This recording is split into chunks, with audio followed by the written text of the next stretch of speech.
सोनम की रमन के साथ सगाई हो गई। 4 महीने बाद शादी की तारीख पक्की कर दी गई। शादी की तैयारियां बड़े जोर शोर से चल रही थी और हो भी क्यों ना, अरविंद जी की इकलौती बेटी की शादी थी। उनकी पत्नी अंजू अपनी बेटी के लिए बड़े शौक से एक एक चीज जुटा रही थी। उनका बेटा अर्पित अभी 14 साल का था। शादी के लिए हॉल बुक किया गया। मेहंदी वाला, ब्यूटी पार्लर, डेकोरेशन, हर तैयारी सोनम के माता पिता बड़े शौक से कर रहे थे।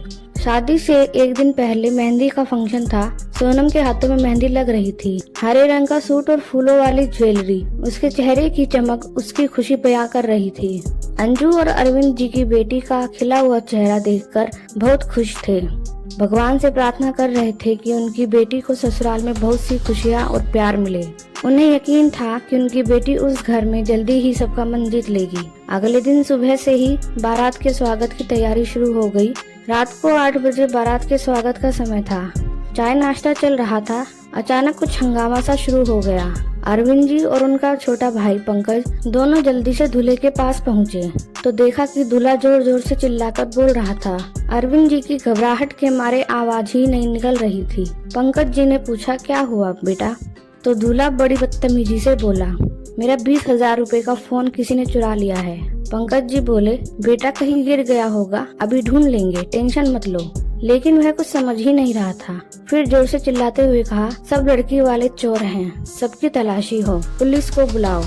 अरविंद जी बोले, बेटा ऐसा मत कहो, अभी मिल जाएगा तुम्हारा फोन। फिर उन्होंने लड़के के पिता से कहा, आप समझाइए ना भाई साहब। तो वे बोले, ठीक ही तो कह रहा है मेरा बेटा। सब लोग फोन ढूंढने में लगे थे पर फोन नहीं मिला। अरविंद जी ने दूल्हे से कहा, सुबह मार्केट खुलते ही तुम्हें नया फोन ले देंगे। पर दूल्हा लड़की वालों को गालियां देने लगा। लड़के ने कहा, जब तक फोन नहीं मिलेगा फेरे नहीं होंगे। पंकज जी ने हाथ जोड़कर कहा, हम तुम्हें 50,000 का फोन ले देंगे, लेकिन यूँ हमारी इज्जत मत उछालो। इतने वेटर है, कैटरिंग वाला स्टाफ है, किस पर शक करें? जिन रिश्तेदारों को इतने प्यार से आमंत्रित किया है उन पर ऐसे इल्जाम मत लगाओ। पर दूल्हा और उसके पिता कुछ समझने को तैयार नहीं थे। इतने में अचानक दूल्हे के गाल पर एक झन्नाटेदार थप्पड़ पड़ा।